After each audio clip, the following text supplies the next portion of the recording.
لا إله إلا الله لا إله إلا الله محمد رسول الله عليه صلاة الله لا إله إلا الله لا إله إلا الله محمد رسول الله عليه صلاة أعوذ بالله من الشيطان الرجيم بسم الله الرحمن الرحيم الحمد لله رب العالمين وأصلي وأسلم على رسولنا محمد وعلى آله وصحبه وسلم تسليما كثيرا أما بعد فإن أصدق الحديث كتاب الله وخير الهدي هدي محمد صلى الله عليه وسلم وشر الأمور محدثاتها وكل محدثة بدعة وكل بدعة ضلالة وكل ضلالة في النار. Falendrojmë Allahun te baraka wa taala, I dërgojmë salavat dhe selame me të dashurit ton Muhammedit alayhis salam. Të nderuar vëllezër, më lejoni në fillim t'ju përshëndeti me përshëndetjen e banorëve të xhennetit. Assalamu alaikum wa rahmatullahi wa barakatuh. Elusim Allahun te baraka wa taala që ky takim I yni, në fakt këto takimet tona që kemi nisur prej ditës së djeshit, tjenë prej punëve tona të mira që do të na bëjnë dobi dhe do të na ndihmojnë nesër në takimin ton me Allahun fuqiplot. Tema e dytë me radhë që është kërkuar të flasim për ta, titullohet Si ta pasoj sunnetin e mos ta përçaj ummetin. Sigurisht se kjo është një temë aktuale, edhe është një sfidë e jona. Edhe pse ka një kohë bukur të mirë që tani ne më e kemi një eksperiencë nga se prej vitit 90 apo prej viteve të 90-ta gjithë andej trevave tona ka fillu rizgjimi dhe ka fillu përhapja e sunnetit pejgamberit alayhis salam. Diku më vonë, diku më herët dhe tani pothuajse janë afër 20 vite që ne kemi një përvojë. Megjithatë, ende kjo temë është aktuale. Për arsye se ne jemi mes dy obligimeve. Obligimi I parë që nuk mund të kontestohet në asnjë formë është pasimi dhe praktikimi I rrugës pejgamberit alayhis salam. Nuk mundet askush për këto me pas dyshim ose me bona I pazar, se kjo është një punë që s'bot pazar. Ndërsa çështja e dytë është që në kryerjen e këtij detyrimi dhe këtij obligimi kërkohet prej neve në të njëjtën kohë të jemi të matur, të jemi të kujdesshëm dhe jo të bëjmë telashe e probleme, e zhurmë, e përçarje, pa nevojë, nga se atëherë I humbet kuptimi, por mos me thonë Allahu na ruaj mundet mu humbë dhe shpërblimi, edhe bukuria dhe madhështia e asaj punës parë. Për ato ka nevojë ko pas kohë ti bëjmë refresh. Disa gjëra që I dim, mirë po kemi nevojë ti ripërsëritim dhe ti kemi të freskëta në kujtesën tonë. Thash në fillim, as kush prej muslimanëve të ummetit Muhammedit alayhis salam nuk e konteston e as që ka dyshim në obligueshmërinë dhe detyrimin e pasimit, ndjekjes, respektimit të rrugës Muhammedit alayhis salam. Allahu na ruaj me bona I njeri me mohu këtë punë, atëra ai edhe del prej dinit.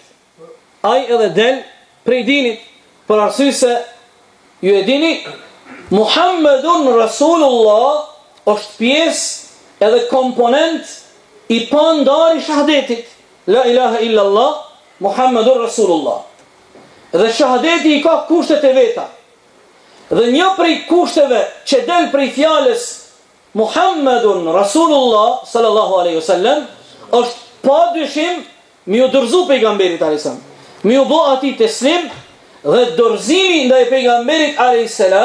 nën kupton respektimin e mësimeve të tij, kryerjen e porosive të tij, përhapjen e mësimeve të tij e kështu me radhë. Kjo është një prej atyre kushteve që buron dhe del nga fjala Muhammedun Rasulullah. Pastaj, ju e dini, kur e lexojmë Kur'anin famlar, e shohim shumë herë Allahu kërkon prej neve që ne t'i dorëzohemi pejgamberit a.s. Madje t'i çojmë në vend urdhrat e tij dhe Allahu këtë e konsideron si nënshtrim ndaj tij. Ai i cili i nënshtrohet pejgamberit, i dorëzohet atij, faqad ata Allah, ju ka dorëzu Allahut. E kundërta është që ai i cili refuzon nënshtrimin, dorëzimin, respektimin e mësimeve të pejgamberit, ai e ka refuzuar nënshtrimin ndaj Allahut te baraka taala. Çdo formë e rebelimit, arrogancës, kundërshtimit ndaj mësimeve të pejgamberit është në esencë rebelim ndaj Allahut Jalla wa Ala. Kjo është çështja e parë. Çështja e dytë.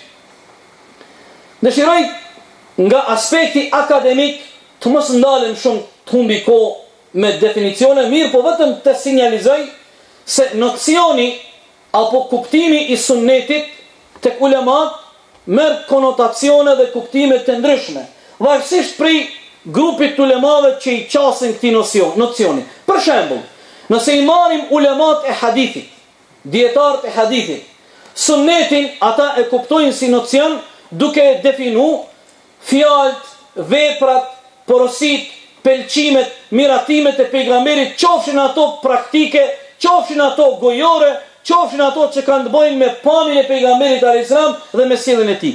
Kështu e kanë kuptuar sunnetin ulemat e hadithit dhe kështu e kanë përkufizuar apo e kanë definuar. Ulemat që merren me fiqh, me gjërat juridike, fuqahat, nocionin e sunnetit e kuptojnë ndryshe.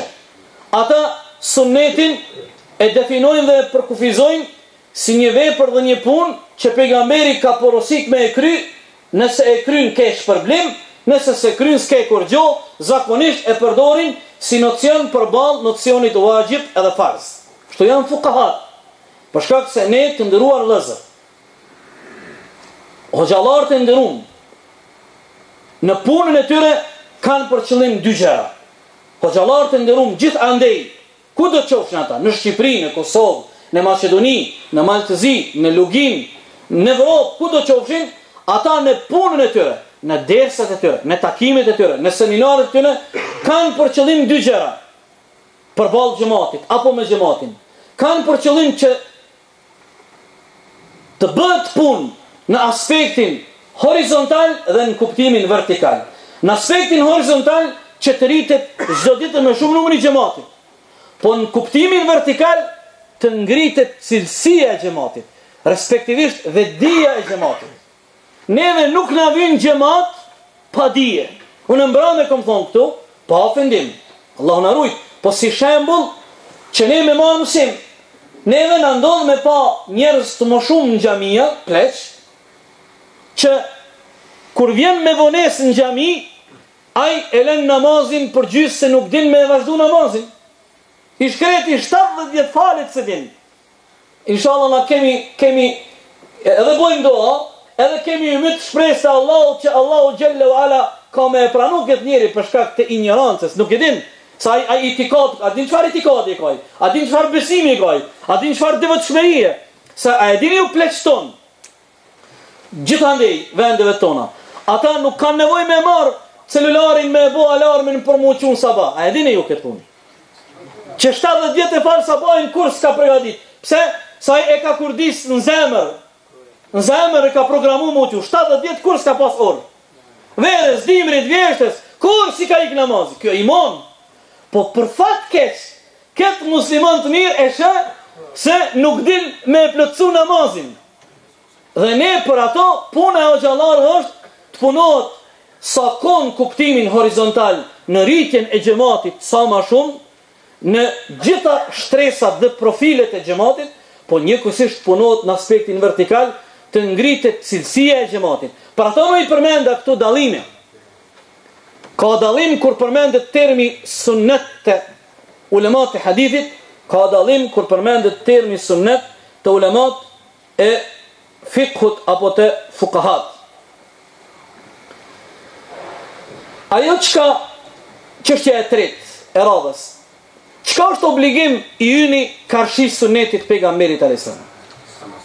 Cili është obligimi i ynë karshi sunnetit pejgamberit alayhis salam? Obligimi i yni është që ne ti përmbahemi dhe ta ndjekim sunnetin e vërtet të pejgamberit, i cili është i transmetuar, është i konfirmuar qoftë në anën e jashtme, qoftë në anën e brendshme, qoftë në aspektin e veprimit, punë që ka porosit pejgamberi me bo, qoftë në aspektin deklarativ, fjalë që pejgamberi alisam ka porosit me i thonë, qoftë në aspektin e preferencave, miratimeve që pejgamberi alisam i ka preferu. Për shembull, ta marr për çdo njërin prej këtyre nga një shembull për me e kuptu cili është obligimi jon përballë sunetit. Obligimi jon përballë sunetit e para është në radhë parë ne ta konfirmojmë, ta vërtetojmë se një punë që po flitet më u bo, a më u thonë, a më u lexu, do të më konë sunnet i vërtet i pejgamberit. Punë që me të vërtet e ka bo pejgamberi. Deri vonë, po kjo nuk o konë bela vetëm e popullit tonë, po kjo o konë bela e ummetit Muhamedit alaihi, te Arab që e flasin gjuhën e Kur'anit. Sheikh Albani rahimahullah, hoxha i shekullit 20, imami i dunjas, kur e ka nis betejën e tij, se ai ka pas shumë beteja në luftën e tij me shokët e tij, një prej betejave e ka nis punën e tij me i vetëdisu njerëzit që kur flitet për hadithet e pejgamberit alayhis salam, ka një punë që i thojnë ka hadith sahih i vërtet, edhe ka hadith jo i vërtet, ka hadith i dopt, edhe ka hadith që sa hisht hadith, hiç sa hadith. Edhe kjo punë i ka kushtuar Sheikh Albanit me decenje, nështë 10 vite ose 20 vite, me shok, gjithandej i botës, me fillu muslimant me ngrit vetë dijen, që kur ta dëgjon një njeri thot ka thonë pejgamberi, ose e ke marrë një libër edhe shkruan hadith, Sheikh Albani ka punu me eduku musliman, ka dal, hadith po çfarë hadithi? A i keni pa turqit, Allahu në gjennet i qofë gjithë krejtë, se nësë kemi i natë me këvarë, këtë musliman e mi. Allahu në Kur'an në mësan me e bo një dua, e unë po e baj atë dua, Allahu thot, o, zotë jonë, mos lejot që në zemrat tona të ketë gjelozi e smirë për vlaznit tonë. Se ketë musliman të jo vlazën. Na këkën i natë se kemi. Krejt i dojmë. Ketë jemi vlazën. Inna me l'mu'minun e ikhva. Se dikush mundet me na akuzu, valla këta si dojnë turqit. Jo mërë po na vlazën i kemi. Bilim edhe turqve u kemi barqë. Sa ta na kam pru fejnë islame. Në vendin tonë, me shumë hiq na kam pru fejnë islame. U kemi bërgjë. Po pse ju kemi bërgjë, pse i dojmë, pse i respektojmë, kur e kanë dalasha, do të mi thonë, ja mire keni, dalashe keni. Turqit, për fat të keq, hala vazhdojnë me këtë mentalitet. Dvjetër, shumë dvjetër. Ata, në kalendarat e tyre, në librat e tyre, hadisi sherif. Aj so, hiq hadith, s'ka lidhim hadith. Sot në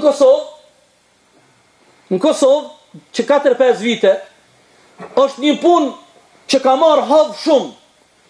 Ma mërmenja, në është edhe në Shqipëri dhe në Macedoni, po s'kam një huri, po ma mërmenja, ma si në Kosovë, bo vaki edhe atje. I kanë turqit do projekte, i botojnë do kalendara dhe takvima për çdo ditë me shky ka një fletë. Aty të kallëzojnë vakte, po për mas ki një ajete, i kom marrë ato, i kom ledhë, krejt ato hadise që ka jonë aty tash jonë 365 ditë. Nështë a jonë 100 hadise, a ma shumë. 90% jonë hiç hadise. Allah. Edhe qka pëndonë, një hoxhanic atje në qytetin tëm, po, qore, nuk jam dalë për temës, jemi të folë për temën, jemi të folë për sunnetin. Si ta pasojmë sunnetin? Një hoxhanic në qytetin tëm, alhamdulillah, e kemi një vend në pej atje, është hamami, po e dini ato hamamet që jonë konë për këto kohës Turqis, edhe që një vitë më shumë, kemi 5 herë në javë aktivitet për gjinin femërore, prej qikave të vogla e dejtë të plakët. Sot e kanë një dua të hatmës. 6-7 herë është bo Kur'ani hatme. Ka gra 70 vjet, 50 vjet, 60 vjet. Po një farë Hoxhanice kish pas shqit pak. Qa kish bo, ja? Po shkruan, po merr letra, edhe po shkruan dua, edhe po jep grave. Dua. Edhe një punëtor aty joni atje në bashkësi islame, një punëtor joni, po ma bjen një ditë një letër, po thot, o Hoxh, wallahi tha unë s'po du me bo shere, i shketi po tutët tash, mos po bëhet shere, kum ka mu bo problem. Thot po, ajo farë Hoxhanica që e keni ju punëtore, që ka po ju shpërndan njerëzve. Kur e marrë unë e shkroj aty, po lexoj. Thot, a don me kry haxhin pa shku në Qabe? A keni një për kësi marifeti? Me kry haxhin pa shku në Qabe. Edha, a don me kry haxhin pa shku në Qabe? A don me marë se vapin e zeqatit pa e pare? A don me marë se vapin e namazit natës pa u falë? Allah, Allah. Edhe unë po i këshyri krejt këto masala. 1, 2, 3, edhe në fund po shkruan hadis. Edhe unë i dhënova shumë. E kam thirë ato në zyre. Kam thonë, a ti po i shpërndan grave kësi sende? Dhe po. Po kërë i more këto?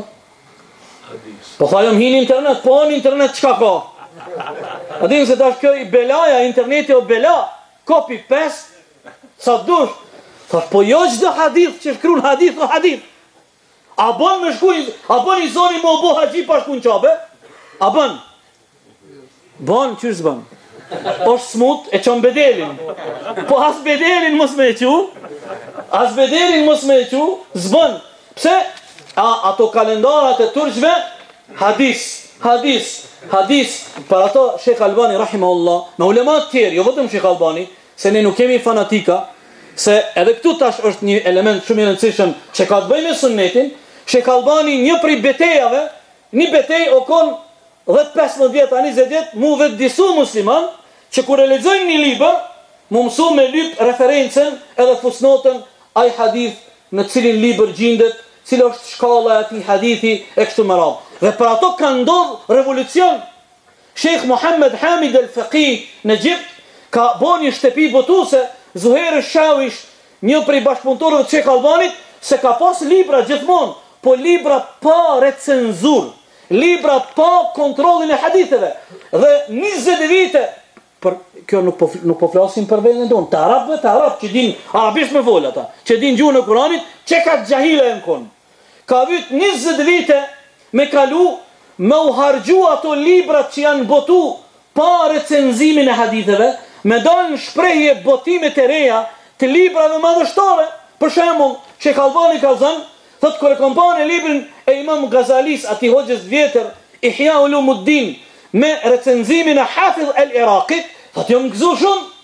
Të s'ke mujti me e gjithë, se këtë dunjaja ka lexu Ihyain e Imam Gazalit. Edhe këtë hoxhalart në hutbe e ndër se ka thonë Imam Gazalia. A gjysa e aty në haditheve, hiç hadithe jo. Edhe njerëzit kanë shku, kanë bëj ibadet, po kanë bëj ibadet në formë gabume. Një betej tjetër që ka pas Shekh Albani në kuptimin e sunnetit, ka qenë pikrisht beteja me luftu fanatizmin medhebor. Dhe prandaj është shumë gabim i madh dikush prej neve tash më u bë albanist. Sa i Shekh Albani këtë jetën e ka harxhu me thonë njerëzve s'duhet më u bë fanatik. Tash ti e ki hoxh ato e bë dervish i Albanit. S'bën kështu? Kjo në momentet caktuar problem praktik në vendin tonë. Na kemi djem fanatika. Na Abu Hanifën këtu e hypim. Ajo hoxha i dunjas. Edhe Imam Shafiin edhe Imam Malikun gjithë. Po jo më u bë fanatika. Jo më u bë imitus të verbert. Çka kanë bë do? Ka thonë, s'kan bë kur gjë. A pet në kanë këthy mapa. Ka thonë unë më bë fanatik me Abu Hanifën s'bën, ama me Albanin bën. Po ti kur gjë s'ki bë. Ti a pet në ke këthy ku jemi kon 100 vjet mapa. Ha? Këto janë problemet. Për ato vëllezër. Cili është obligimi ynë ndaj sunetit? E para, obligimi ynë ndaj sunetit është që ta vërtetojmë hadithin. Se nështë ati kime punu një pun, e për atë pun nuk ka bazë hiq. Sa njerëz neve në thirin telefon, apo ma gjenë doa në bereqetit, bre. Po ku e mora atë doa? Po kish një farë hadisi, po e sa hadis, hiq. Domthon elementi obligimi I parë I yni që del karshi sunnetit pejgamberit është ta vërtetojmë hadithin.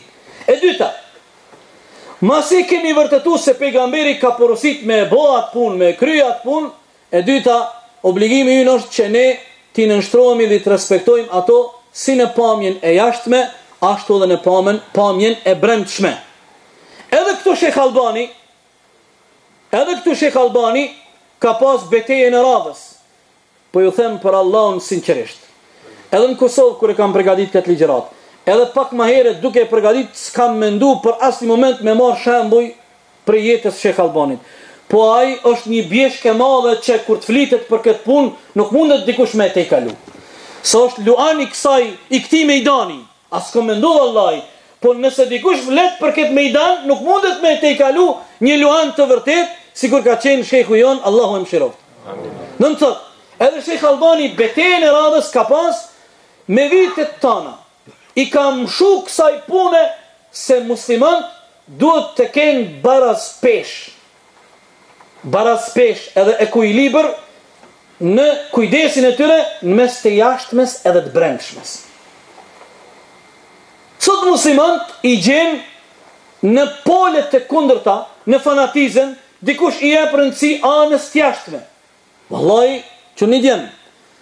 Allahu ka dasht edhe pse jemi tri, po ashtu Allahu ka dasht kemi jetun këtë kohë, kemi linë këtë kohë, jemi prej pishtarëve të parë që mesin e aty në xhallarëve dhe ne jemi që gjithë rinia shqiptare në një formë apo formë tjetër na referohen neve. Do ta them një qërtim pa hidhrim.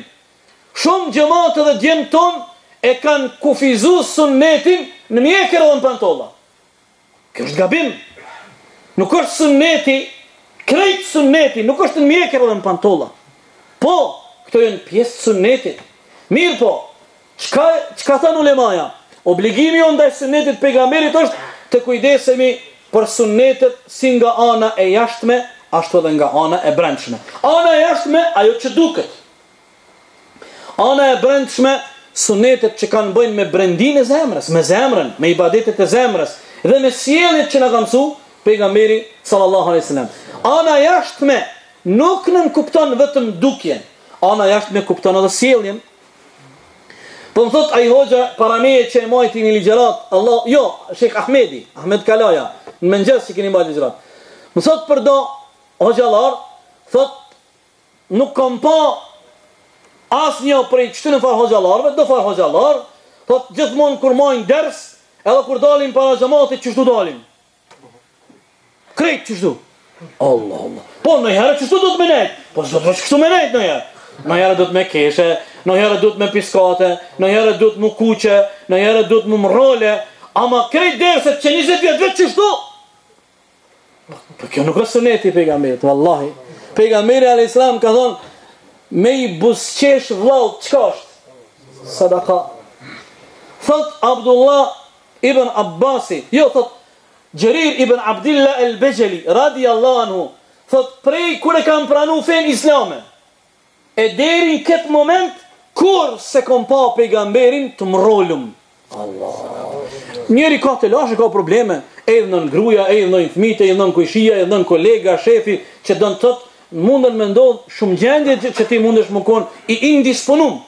Thot se kom pa kur pejgamberin të mrollum. Dënë tëtë, përmbajtja e sunnetit në anën e jashtme dhe të brendshme nuk duhet të kufizohet në aspekte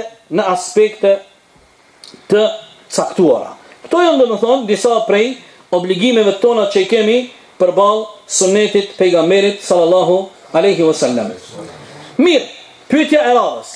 Nëse dikush do të na bënte një pyetje të thjeshtë, pse ne e pasojmë sunnetin e pejgamberit sallallahu alaihi wasallam? Përgjigjja do të ishte e thjesht, me njëre, me dy ajete. Ajeti I parë vjen prej surës Ahzab, ku Allahu Jalla wa Ala thot: "Laqad kana lakum fi rasulillahi uswatun hasana." Me të vërtet, ju në të dërguarin e Allahut Muhammedin alayhis salam keni shembullin më të mirë. Argumenti I dytë apo përgjigjja e dytë është prej surës Ali Imran, ku Allahu Tebaraka wa Taala thot: "Kul in kuntum tuhibbuna Allaha fattabi'uni yuhibbukum Allah." Për këtë ajet vllazën Hasan Basriu rahimahullah ka thonë Allahu i ka qitë në provim krejt muslimant me këta ajet. Krejt muslimant janë vënë në sprov për balë këti ajeti. Ky ajet i sprovon krejt muslimant. Cila ajeti? Thuaj, o Muhammed, Allahu porositë Rasulin sallallahu alaihi wasallam. In kuntum tuhibbuna Allaha, ju të cilët pretendoni, deklaroheni që e doni Allahun, Allahu ka qitë një kusht. Për me e vërtetu në praktik pretendimin dhe deklaratën se e du Allahun, Allahu, ata që e dojnë Allahun, e ndjekin pejgamberin. E thjesht, fattabi'uni, fasoni mua. Ai që e pason pejgamberin, de facto e ka vërtetu deklaratën e tij dhe dëshminë se unë e du Allahun. Do të thotë është e thjesht. Pse e pasojmë sunetin e pejgamberit sa e kuptuam prej këtyre dy ajeteve.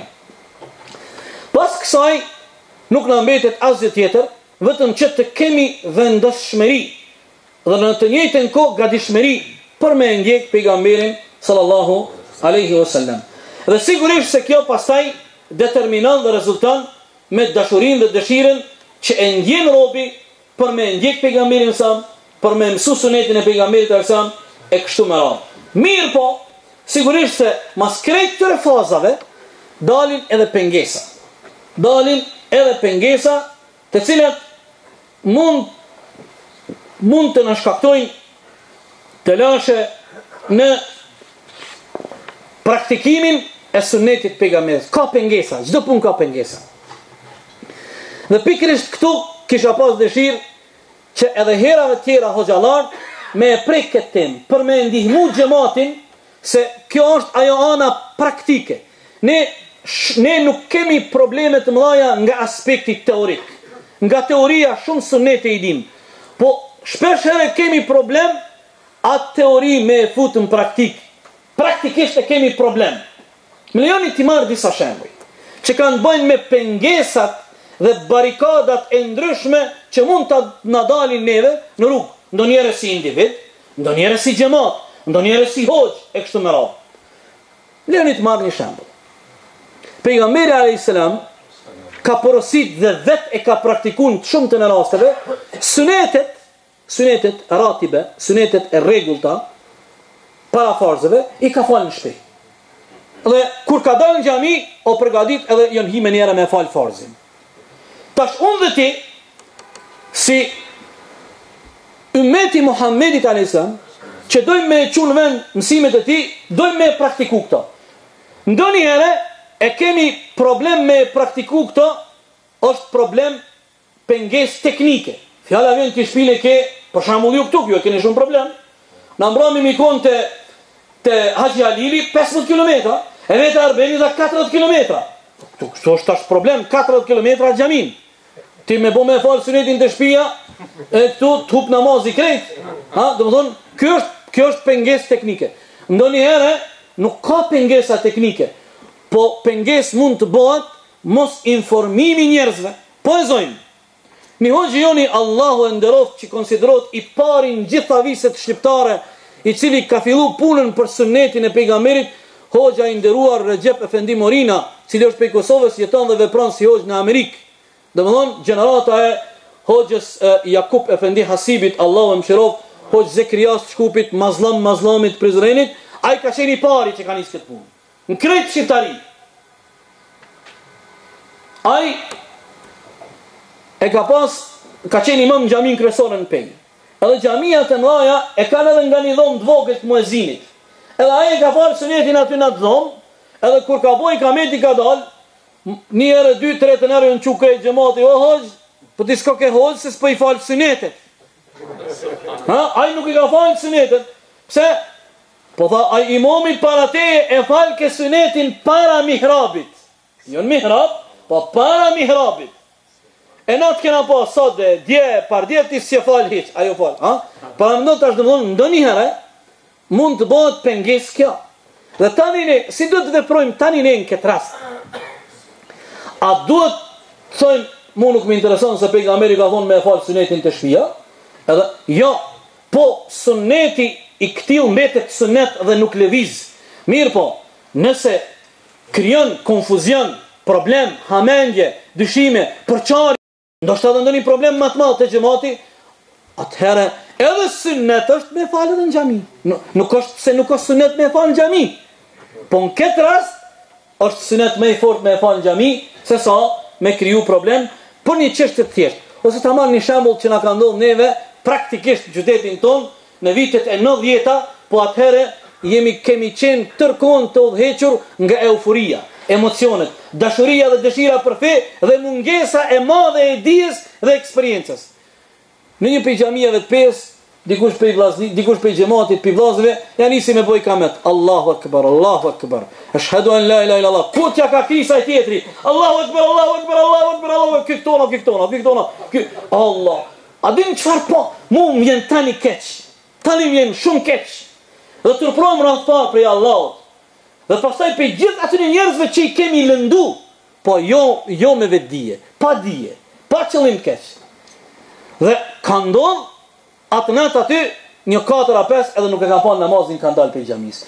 Dhe a e dini ju vllazën nga suneti i pejgamberit çfarë statusi kogjat keq e ka një njeri që nëse është në xhami edhe ka thirë ezani edhe ka thirë ikameti e ai del edhe nuk e fal namazin pa ndonjë yzër, kogja e ka statusin e keq ky njeri. Dhe çka është bë sebeb? Ai sigurisht ai s'ka drejt me bëhet veprim, po ignoranca nuk ka fund.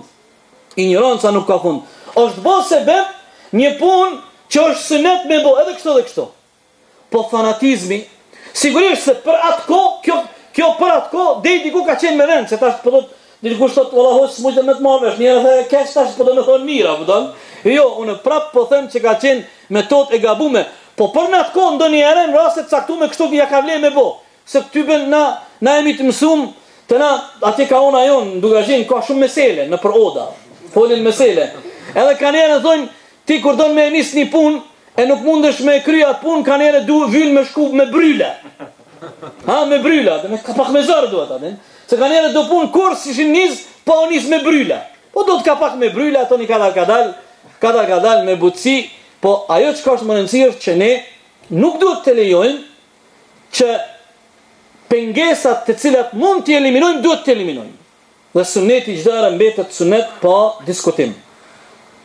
Lëni të marr një shembull tjetër, që shpesh herë spaku në qytetin tim unë e shoh që është ende aktual. Meselja që ka të bëjë me drejtimin dhe plotësimin e safave. Sunnet i pa diskutueshëm i pejgamberit alayhis salam. Madje, ju e dini se pejgamberi alayhis salam nuk ka hyrë namaz. Po i rregullu safat, edhe ka ndodh i ka përcy safat dhe ka kalu te safi i 2 dhe i 3 dhe i 4. Ky farimomi on Allah në xhenet e qof, i vjen zor, veç me thon, jo me këtë kryt, se kryt zban me këtë. Po more ti ki sevap me këtë kryt pak se kur livret këtu, nyjet pejgamberi ka thon për 360 nyjet është sadaka. Livret e pak kryt hoç bre, ktheu pak bre. Ktheu, i dhen goja mi dhon drejti safat. Ai i ka prish safat, i ka përcy safat. Pastaj ju e dini sa hadithe kanë këtë rafsh. Në mënyrë çortuese është kthy ka xhamati dhe ka thonë, a nuk doni me i rregullu safat sikur rreshtohen me laçet para Allah? Apo e shini çuni vllazën. Mirë po, tash ne në Kosovë, po më mendje jo vetë Kosovë, po edhe gjithandej kemi 2 ekstreme. Një ekstrem i kemi këta axhamit. Por mos më thon bashi pozuka, se më thon xhallar bashi pozuka ka gjë probleme, opton. Ani pse do qasion. E kemi se i dhem, hoj, Allah i xhennet çof bre. O Allah të nderoft, edhe ai e din më këtë punë. Po kjo problem që hoj, apo 3 sekonda, 5 sekonda, ndreqin i safat. Një plak e ka komën e djathtë. 5 gishta për para të majten mrapa. Ky tjetri, po ti kemi mësu se ai plak i s'din. Po kur mësohet din. Po mësoshin plesht, vallai mësohen edhe bon, po plesht jon bereqeti jon bre. A ka më mirë se mi pas plesht mesin ton. Edhe e kemi emanet pe Resulit alayhis salam. Sunneti i tij është me i respektuar vjetrit. Ai që si respekton vjetrit e si nderon se ka ndjek sunnetin, apo dojmë sunnetin. Sunneti është shumë dimensional. Në anën tjetër e kemi ekstremin tjetër. Që në emër të rregullimit të safave, në emër të plotësimit të safave, nga një herë e maltretojnë xhamatin. Wallahi jam fal një xhami. Këto nuk janë shembuj të shpikur, për Zotin e madh mua vetëm ka ndodhur. Edhe në xhami që aty në lagjën time ku e kam banesën. O, unë e di që kum fal 4 rekate yaci. Isha imami që e kisha hutben. U psheta për hutbe këtona. O, dhe ke më thy hutbja pe i drunit. I kish hap kom zëtnia. Edhe as më kish lon vend. Po apet e falendrova Allah, unë thash, shqyqyr që unë qëllova. Shqyqyr që unë qëllova. Se qëllon dikush tjetër, ku me di qka mundet me ndodh.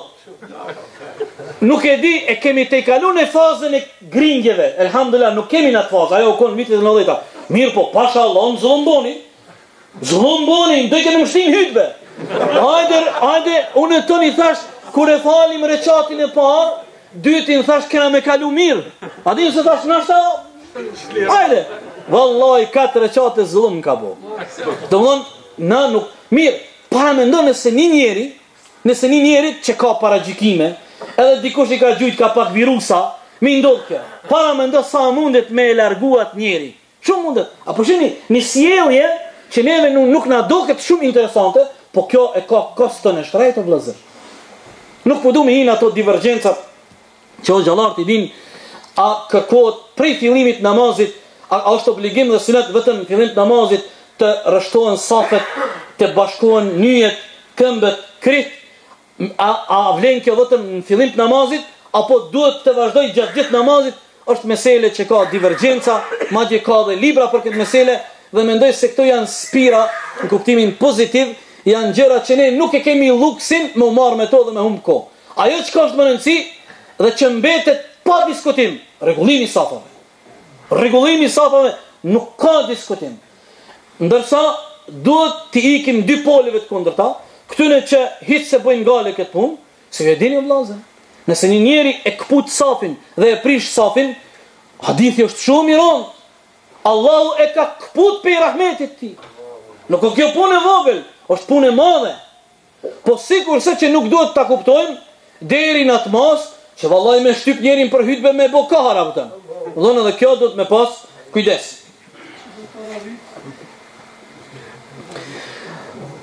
Vim erdhëm tek një çështje që ka të bëjë me metodat e armiqve të Allahut drejtuar sunnetit.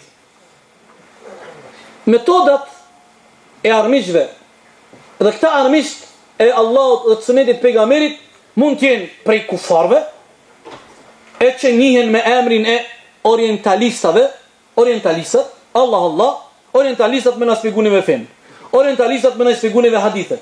Po ndonjëherë këtë rol për fat të keq me vetdije apo pa të e marrin edhe muslimanët, madje waliadhu billah edhe ata që mund të jenë edhe prisat fesë. Dhe kundërshtarët dhe armiqët e sunnetit janë të njohur ndër breza. Dhe disa armiq dhe disa kundërshti janë disa shuhen për kohë caktuar, disa riaktualizohen dhe disa janë moderne. Për shembull, njëna që është e mëqme, po ko pas kohë mund riaktualizohet. Një prej atyre ideve armiqësore kundër sunnetit është se do njerëz kanë dalë, dhe për fat keq këta nuk janë musliman, nuk janë pe jo muslimanëve, pe muslimanëve janë, nuk kemi të bëjmë me kafira, me musliman, kanë thonë feja ndohet në dy pjesë. El-lubbu wal-qushur. Thelbi edhe levorja. Demek ara, ma nda ara e ka thelbin arën, po levorën duhet me gjujt. Ata se kanë bo hiq mend që ka po thujnë. A pas kanë fejnë tonë sende që thelbi hat, ato duhet mu gjujt. A kemi na në fejnë tonë, i thojnë kësaj tash, e di që keni me kesh, po, dhe me i thonë, po të rësh një material. S'ka në fejnë tonë kësi sende. Ha, të pritës. Po, madje kjo me decenje ka vazhdu. Kjo ka vazhdu me decenje. E kur ti veti këta, për shembull, pa tendenca dhe pa qëllim me hudh benzin në zjarë, po duhet t'i njohim dhe t'i identifikojmë. Për shembull, një pjesë e shkollës xhamatit Ikhwanul Muslimin e kanë pas këtë ide dhe këtë ideologji dhe kanë propaganduar në të. Kanë fejnë tonë që ka lub, thelb, Esenca, ka që ka levore, duhet me hudh. E cilat ju në këto zot një jem, po merin ju me dëfar spira. Ja, qish mi ndrejt safat, e që që në boni, sidomos që ka qenë aktuale, kur ka qenë ish bashkimi sovjetik, dhe kur ka qenë lufta e parë e Afganistanit, dhe mirë po, ende tani kemi në kohën tonë gjërat e tilla që ndokush mundet kështu me artikulu problemet e muslimanëve, mirë po kjo është rrezik shumë i madh. Një shembull tjetër i kësaj armiqësie, janë ata të cilët njihen el-Kur'aniyun, ata që njihen vetëm me Kur'anin, thonë ne s'kemi nevojë për sunnetin. S'kemi nevojë për sunnetin. Neve gjitha gjanat na mëson Kur'ani. Po mirë more o i shkret. Po ti me nëse ti nuk don më ju kthy sunnetit, ti kur s'kime ditë në Kur'an, si tash ne kemë me fal akshomin, si falet akshomin. Se në Kur'an kur nuk shkruan që akshomin duhet me fal 3 rekate. As Yasin 4 rekate, shkruan sunneti o pjesë e shpalljes, e pandashme. Madje kësi Kur'aniyun ka dhe në kohën moderne. Një armiqësi dhe një kundërshtim tjetër i sunnetit janë ata të cilët i japin rëndësi dhe mbështeten në racion, në anën racionale, në aspektin logjik, e që janë mu'tazilit modern, që kanë qenë. Dhe për shembull disa prej tyre, madje ka dhe emra të mëdhenj, Allahu i falë dhe i mëshiroft, se disa dhe kanë ndrujet. Ka thonë pejgamberi alayhis salam, nëse në ushqimin tënd vjen një insekt, një miz, a një mickojnë, edhe është mbet aty në ushqim, zhyte atë, se në njënin krah e ka ilaçin, në krahin tjetër e ka helmin. Atë nuk më i thot me e pranone këtë. Edhe e refuzon këtë hadith. Mas ti ka dal vërtetimi prej shkencës edhe shkencës moderne, ku me ti pse ka bo këto?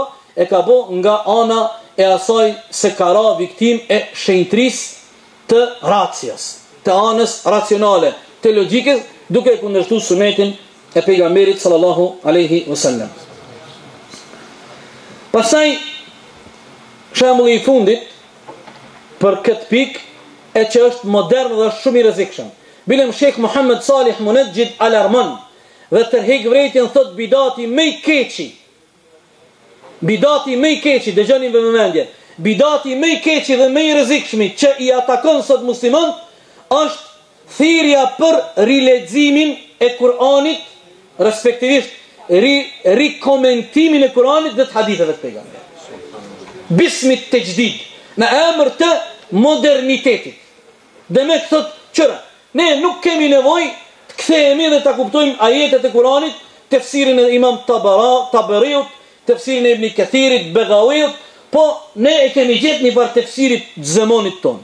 Sikur se s'kemi nevojë ne të kthehemi Fathul Barit, të kthehemi të Bukhariut, të Muslimi, të ulemat të hadithit, ne i komentojmë vetë. Sikur njoni më tha, andigam tha, për fat keq hoxh, tha, e ke kap tha punën rep, tha ti, pse po thush tha që gratë që i hekin vetlat, Allahu i ka mallku. Qashtu tha ti, për i me, qashtu është ka thonë pejgamberi. Po nigam, në të zëmonin e pejgamberit, gratë lavire, pardon nga ju, pas kanë pas zakon me i hek vetlat. E pejgamberi i ka mësu gratë e muslimanëve, mos më obo si gratë lavire, tha ama në zemonin ton tash kjo pun obo standard, ketë uniform. Tha, në fund, që shkam tha, qërë qëfar miskini, tha në fund, pa me i pas gruja vetë la trasha si buri, ku ke pa? Apo e shini qëfar kundërshtari ignorant, a që kjo është ai bashi buzuki i vërtet? Apo shë, pse, ka darë thot se, nuk shkon ashtë të puna, sa të kjo bo uniform, krejt gratë për i hekin vetlat, edhe do të me hek vetlat edhe kjo gru tjetër muslimane. Dhe kjo është problem serios vëllezër. Dhe të thot që del si rezultat që Sheikh Munajjidi alarmon se kjo është bidati me i keqi dhe bidati me i rrezikshëm sot. Dhe e keni pa të pafet qarqet e ndryshme që shpenzojnë miliarda euro e dollar nga pasuria e tyre për me luftu fen, ata e kanë pas projektin e quajtur antiterror, kundër terrorizmit. E kanë pas se ky projekt i tyre ka dështu. Tash ata e kanë qitë në pa projektin e radhës, dhe këta e kanë konfirmuar në konferencën në vitin e kaluar në Istanbul, më shumë se 130 ulema gjithandej botës që përfaqësojnë Ehlus Sunnetin. Projekti i radhës me sulmu Islamin dhe umetin e muslimanit është me nga musliman në musliman modern apo liberal dhe musliman radikal. Po, dhe ata investojnë me miliarda me hudh në tregun e muslimanëve, edhe neve me na boshive. Për ato, a e keni pa vllazën, çka ndodh në Egjipt? Sot duhet më u thonë muslimanëve, me të muqu o gjallar, me i thonë, o, shëriatin e dojmë na. Edhe thonë edhe, hajde po votojmë, a do na më konë kushtetuta jo na shëriati, a jo shëriati. Dejnë këtë deregji e nërë musliman. A nuk është kështu së da? A nuk është kështu? Për ato Sheikh Muhammad Hassani, Allah rujt, tha na 5 milion, jemi mbledh sot, krejt kem me dek për shëriatin. Kështu nuk ka pazar, ke punë s'ka pazar. Po shiqoni sa larg të pa fet i kanë qu musliman. Një numër i madh muslimanëve janë shybe.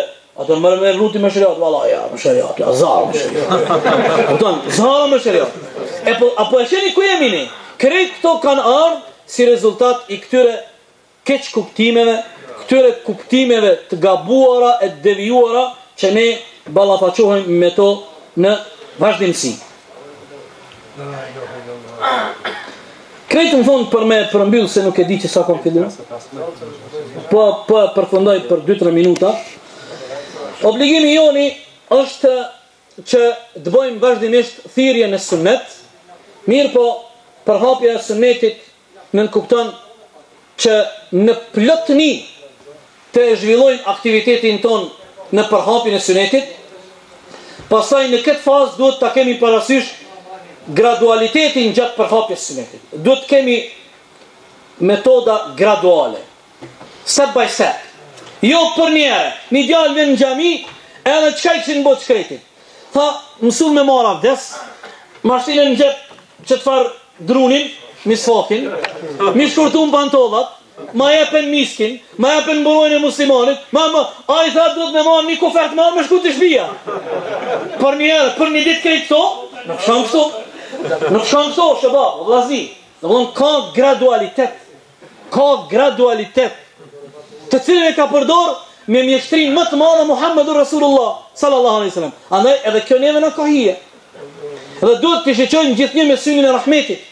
Me mësu se vallahi ne Allahu e din në cilën lugin kishim qenë të shkatrum, mos më konë udhëzimi i Allahut. Edhe ne dikur nuk kemi ditë cili është sunneti dhe çka është sunneti. Dhe dikush na ka mësu, po ti pse s'don me nda këtë mirësitë Allahut dhe me asgjat dorën tjetrit. Dhe a keni pa atë rastin e atij sahabës i cili ka fol namaz, edhe nuk e ka ditë që s'von me fol namaz, thot s'kom pa mësues më të mirë e më të mëshirshëm se Muhamedi alayhis salam. Ata tjerë kanë qyrë mrënshëm, po Muhamedi alayhis salam, po ai tjetri i cili ka ardhur dhe ka urinu në xhami, pardon për juve. Po ai treti, po ai katërti, po ai pesti. Domethënë, mëshira, gradualiteti, pastaj mesataria dhe urtësia në praktikimin e pejgamberit. Edhe këtu në përmenda në mënyrë sporadike elemente të fanatiklokut që përhapën edhe mesin ton. Do të kemi mesatar në sunetin e pejgamberit. Dhe të kemi urtësi, jo të kemi fanatik. Wallahi, i shiqon i ka një 30 ose 40 sunete. Gjitha e falë namazin me përpikri.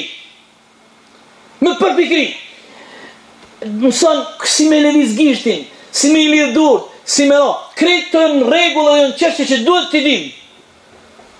Po kur e sheh, kur ka jep selam, t'ja nis gibetit, t'ja nis kësaj, t'ja nis asaj, nuk du me nën, ajo ana e parë nuk nën vlerësohet as njëherë, sa ajo është autentike, ashtu duhet, për çdo të vogël. Mirë po, jo me i marë sendet në fanatiklëk, edhe jo vetëm në favor të njënës me hum tjetrën. mesataria dhe urtësia kërkohet gjithsesi në përhapjen e sunetit, në mësimin tjerëve të sunetit që e kemi obligim. Për shembull, ka marrë një shembull. Edhe pse mund dikush të mos pajtohet, po unë me flot dhe dije du me marrë këtë shembull, për shkak se ndonjëherë spaku aty ku unë kam një uri shkakton problem. Çështja e shkurtimit pantallonave. Nuk ka dyshim se është çështje bazike, edhe është çështje autentike, edhe çështje e konfirmuar. Nuk ka asgjë. Mirë po, a di mbre çka bën ai? Shkon edhe i ka thënë deri te guri pantollat. E ka gjetë do varkule. E kur del midis Korçës, midis sheshit Tiranës. Po çka e ka bën? Ku e nisi? Ej! Ka e nisi, o insan. Ka e nisi këtu. Ka dalë subhanallahu. Nuk shkon ke bën këtu. E dini që sa njerëz, pra sa njerëz për shkak të pantollave ose të mjekrës, heziton edhe nuk të pranon kurrë prej teje. Më rëndësi është mos me të shku pantolla poshtë zogit komës. Edhe nëse është deri në mesin e komës, një hoxhi joni na mësoi një hadith, një prej nxënësave të Sheikh Shenkitit, Sheikh Faisal el-Hajderi, thëjke edhe nëse mbrin në mesin e zogit komës, prapti nuk jenë atë nivelin e haramit. Niveli i haramit është ku shkon poshtë. Po ti a don fjalën tonë dhe katundi me ta marr qyteti? A vetëm për shkak? Po mirë, ai Isbali tha, po e di me kur i ka thonë atij Abdullah ibn Omerit, radiallahu, po i ka thonë, irfa, e çoj. Po e çoj ai pantollën, po s'është ajo kur rasti veçantë atë. Nuk bën vendin ton ashtu me bë. Për shkak se kjo tani na shkakton neve probleme. Don po prap gjithnjë betohem në Allah, nuk kam qëllime dhe tendenca as të ofendimit, po kemi qëllim përmirësimit. E bën kapuçin, mashallah. Mas fortin e u gjallar të kemi një minus të madh, që zbojmë kapuç tërkohën. Kjo minus i madh. Dhe askush s'ka arsim. Hiç. S'kemi asnjë në Shqipëri, as në Kosovë, as hiç. Domthon, unë nuk po flas vetëm për atë shallin, çallmën, po një kapuç. Çfarë do kapuçi? Hoxhve? Po alhamdulillah ai kena do far mjekra, shqyr Zotit. Se dion do, po mjekra, po mustaqe, po kapuçe, Allah e hamet bofta ton. Çka jeti më? E mbon kapuçin, po kapuçi duhet më mbajti pastër. Jo, ju ka bo kapuçi sari, krejt. Sari ju ka bo. Po mirë, po ti e shëmbëltyr, të lutem. Ti e shëmbëltyr. Je shëmbëltyr. Për ato do thonë duhet jemi të kujdesshëm. Si dhe e fundit, nuk duhet, kur jemi tek përhapja sunetit, praktikimi sunetit, mësimi sunetit, nuk duhet të kapimi për mendime të ralla, që tek ulemat njihen shadhe. Jon të ralla që s'kan mbështetje ose përkraje për pjesës shumicës të ulemave. Do njerëz shkojnë dhe dojnë me na ngjall neve që to. Pa në mendoni, vi kemi xhamat jemi të xhamia jam, edhe më tha, hojza, tu që Zotit, thash hajr inshallah. Tha pse tha e kështi xhamatin tha me lon si fyrin herët. Tha a din tha që do sahabet pejgamberit kanë hongër e kanë pi deri sa drita ka ra në për lagjet e tyre. Deri sa ka ra drita. Allah. Atë ne ka dhënë një mesele, të na është një zonë i thojnë Rrugova, dhe kjo është për relax. Rrugova është katunde, bjeshk. Edhe ai Rrugovani i kish ik si fyri. Edhe kur qohet, i ka ik si fyri, i thot grusë, vallahi grune më pas i fyrë s'muj me në gjenu. Qka me bo? Thot, shka dhe po shkojmë tha atje ku e kem gomarin, e pe marim samarin e gomarit, e po ha buk ndër samar. Sot që ashtu bëja bëj. Ani, subhanallah, kjo. Po e dini ku del kjo puna, po mërë. Mos mu ditë që o insana, po mërë. Mu do këse kinë së është gomara. Ta se s'muj me në gjinu ditën pas i fyrë. Do më donë, me bo ne mi anis, mu kap për mendimet të ralla. Ku me ditë qka ka mu bo me një. Për ato, nuk du të kapemi për mendimet të ralla, për mendimet veçanta ose individuale. Në fund, e lusim Allahun të barëka wa taala që të na jap bereqet e të na bekoj në këtë punë të madhe. Kisha me përfundu me një fjalë të madhe të Imam Ahmedit rahimahullah, ka qenë smut i shtrirë në shtratin e vdekjes, ka anë një prej nxancave të tij me bo zjaret dhe i ka thonë o imam, inshallah Allahu ta bën nasib me vdek me Kur'an, tha me Kur'an e me sunnet. Se me thonë veç me Kur'an, o mongu, tha inshallah Allahu ma bën nasib me vdek me Kur'an e me sunnet. Sheikh Albani rahimahullah thëjke tash në zemonin ton ka nevojë më jashtë bodhe edhe një koment. Inshallah Allah na bën nasib me dek me Kur'an e me sunnet, e Kur'anin e sunnetin me i marrvesh, që ka marrvesh Ebu Bekri Omeri radiallahu anhum ejma'in. Allah ju shpërblef. Dy pyetje. Mirë, kush po ma thot një definicion për definicioneve të sunnetit, cile do qoftaj? Një përkufizim të dietarëve që i përmendëm ne. Çka quajmë sunnet? Çka ne kuptojmë me sunnet? Unë që i ka vepru Muhamedi alayhis salam të praktikon ne. Tradit. Çka ka bëu profeti? Dietarët Po shumë shkurt po e lën. Dietarët e Mirfield që bëjë thënë topi duke nis prej. Jo, Allah subhanahu nuk ka kjo çka po e lypi. Hajde Allah. Punët që i ka kri Muhamedi sa si mas Kuranit ka qenë Allah subhanahu nuk po e lypim to. Ki drejti po lypim diçka tjetër. Hajde vati atje. Mos na korrit.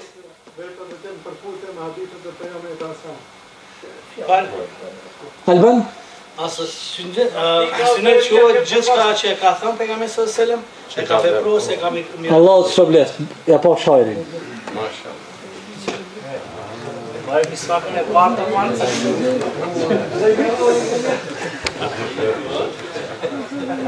Mirë. Cili është po në thash cilin do definicion? Edhe pyetja tjetër e tham se një hoxh ka paralajmëru kur falem për gjërat të cilat e kundërshtojnë sunetin dhe armiqësitë me sunetin, tham se një hoxh Muhammed Salih Munajjid ka alarmu për bidatin më të rrezikshëm që e atakon ummetin kohën tonë tani, cili është? Hajde me sot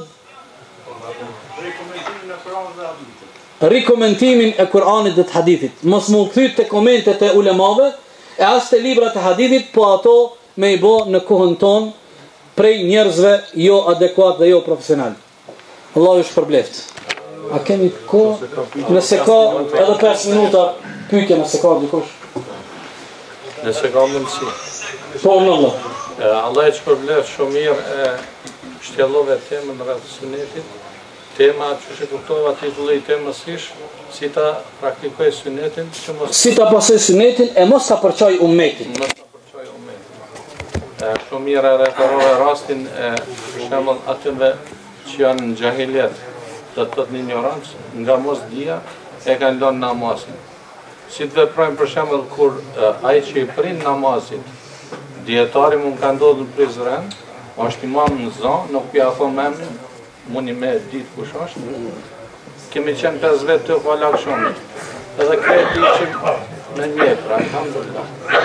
Edhe ai na këshyri një mirë, tha, aminin mos e thoni, tha me zonë. Edhe tash, vetëm një vllai e tha me zonë, ai ndërpreti namaz nuk pyeta unë edhe u dredhke. Çka më bëhet tash? Në rast të tilla, masi kemi të bëjmë me kësi njerëz që se dia guxoj me thon, kjo Allahu alem, kjo mundet mu vlerësu dhe deri si problem patologjik. Nëse kemi të bëjmë me kësi njerëz, atëherë s'do të me thonë amin, ma mirë mos me thonë amin, se sa ai ka kësi raste në Kosovë, e dim, pse kanë thonë gjemati amin, ai peh me i rabit e ka prish namazin. A të vonë, ma zarari madh është më u prish namazi, e zarari ma i vogël është më ulon amin. Po kërkush nuk e diket që ai ka me prish. Po mirë, po ai ka si raste, a nëse herën e parë ndodh ashtu, ti po herën e dytë me ditë që në akşam ai e prishi namazin, ti shkon ai edhe një atësi ka me prish, ti një atësi për hatër të Allahut, se ajo shumë zarar i madh. Shumë zarar i madh. Se ajo atëherë është abuzim me namaz. Se njeriu e prish namazin vetëm për një yzer, për një arsye. Ju ka prish abdesi, ku e diunë. Mirë po, me prish namazin, vetëm se po thot xhamati amin, kjo me të vërtet mundet mu radhit në gradën atyne problemeve patologjike. A bën shkurtore të jatë punës? Po, ajo, Allah shpërblet, pantallonat nuk nënkupton gjithat, qofshin ato të punës, apo ato që janë të rëndomta. Çdo gjë që ka njeriu e mbath apo e vesh, duhet mos të shkoj përfundi zogit këmbës. Qofshin rroba puna apo ku e diunë. Po sun. Facebook keni debat ditëve të fundit Gjoni që e këndërshkët që shteke shkurtimi e pantallona, teke se në kone për njëre interesant s'ka pas pantallona para. Mirë, nuk flitet për pantallona, flitet robën me e shkurtu. Flitet robën me e shkurtu. për arsye se në kohën e pejgamberit shumë sende s'kan qenë prezente që sot në kohën tonë janë gjëra standarde që kanë të bëjnë me jetën tonë. Më rëndësishme është aty përdoret izar. Mirë po, ajo nën kupton të mbathurat tona, ne diçka do të veshim.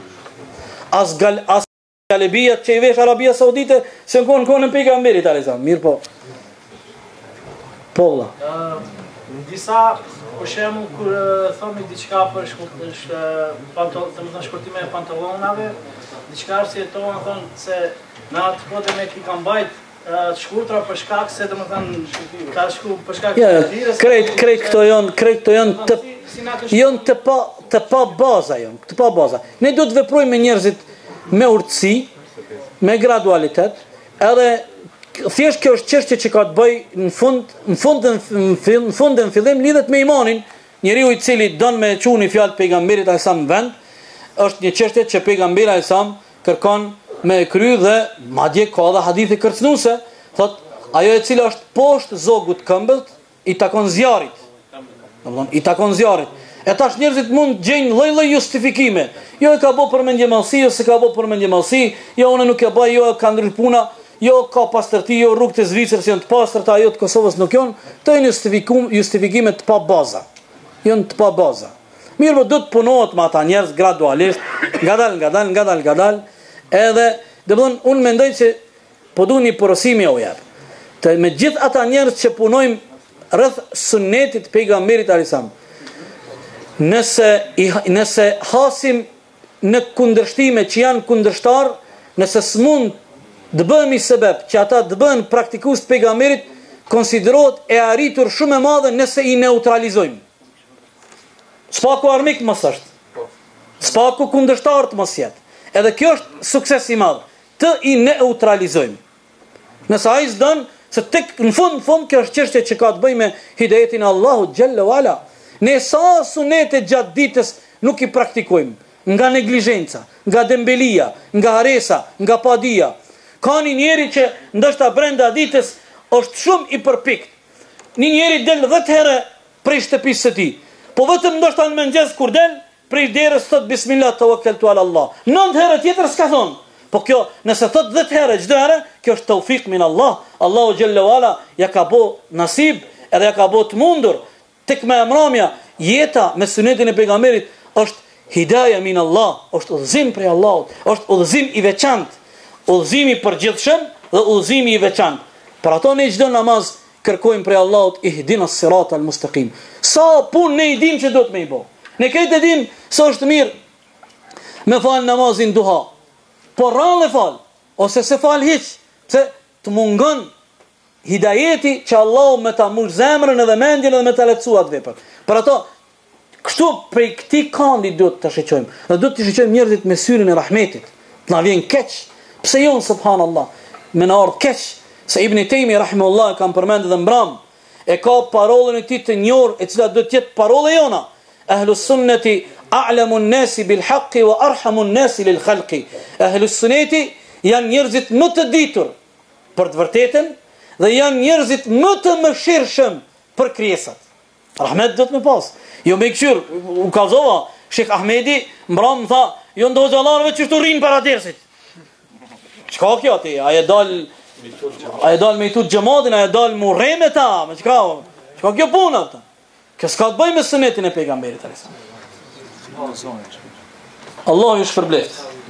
Selam aleikum.